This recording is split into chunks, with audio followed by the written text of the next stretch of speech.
আপনারা জানেন আমরা আজকে যেখানে দাঁড়িয়ে আছি এই লালমাটি আর মোহাম্মদপুরে ঠিক এখানে গত 2 দিন আগে আমাদের 2 শিক্ষার্থী বোন আমাদের 2 বোন মবের হাতে বিশ্রী ধরনের নিপীড়নের শিকার হয়। শুধু এই একটি ঘটনাই নয়, আপনাদের মনে করিয়ে দিতে চাই 5 আগস্টের পর থেকে এমনকি ইন্টারিম সরকার ক্ষমতা গ্রহণ করলো যবে থেকে স্বরাষ্ট্র উপদেষ্টা একবার বদলানোর পর থেকেও সারা দেশ জুড়ে ছিনতাই, ডাকাতি, খুন, ধর্ষণ, নিপীড়ন, মব জাস্টিস এই ধরনের ঘটনাগুলি ঘটেই চলেছে, বরং এক ফোঁটাও কমেনি।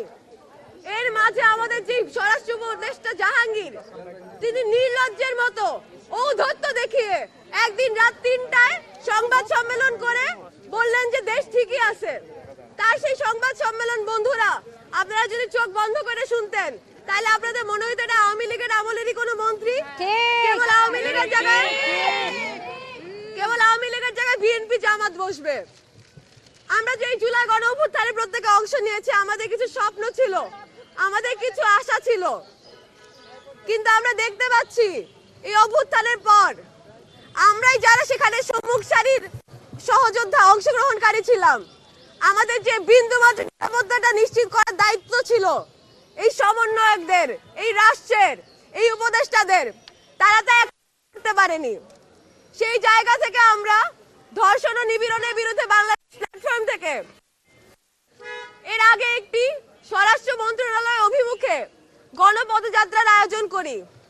আপনারা নিশ্চয়ই দেখেছেন এবং জানেন পুলিশ ধর্ষকদের ধরতে পারে না, মব ঠেকাইতে পারে না, চোর ধরতে পারে না, কিন্তু ওই মিছিলে ঠিকই তারা বাধা দেয় এবং সেই বাধায় আমাদের বেশ কয়েকজন সহযোদ্ধা তারা আহত হন। সেই জায়গা থেকে আমরা একটি মশাল মিছিল করি। আবারও আমরা স্বরাষ্ট্র উপদেষ্টা জাহাঙ্গীরকে সময় বেঁধে দেই যে আপনি 24 ঘন্টার মধ্যে পদত্যাগ করেন, ক্ষমা চান আমাদের কাছে। তিনি তা করেননি, ফলে তার পদত্যাগের আর কোনো প্রশ্ন নাই বন্ধুরা, তাকে এখন অপসারণ করতেই হবে।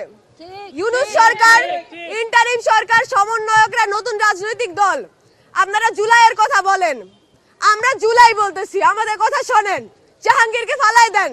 জাহাঙ্গীর আমাদের নিরাপত্তা দিতে পারতেছে না। জুলাই অভ্যুত্থানে আমরা যারা নারী যোদ্ধারা ছিলাম তারা ফ্রন্ট লাইনে ছিল এবং নারীদের যেই আন্দোলনের যতটুকু স্টেকটা সেই বড় বড় হনু হয়ে যাওয়া সমন্বয়কদের মুখে একবারও শুনি নাই যে নারীদের আন্দোলনের ভূমিকার কথা, তাদের অবদানের কথা।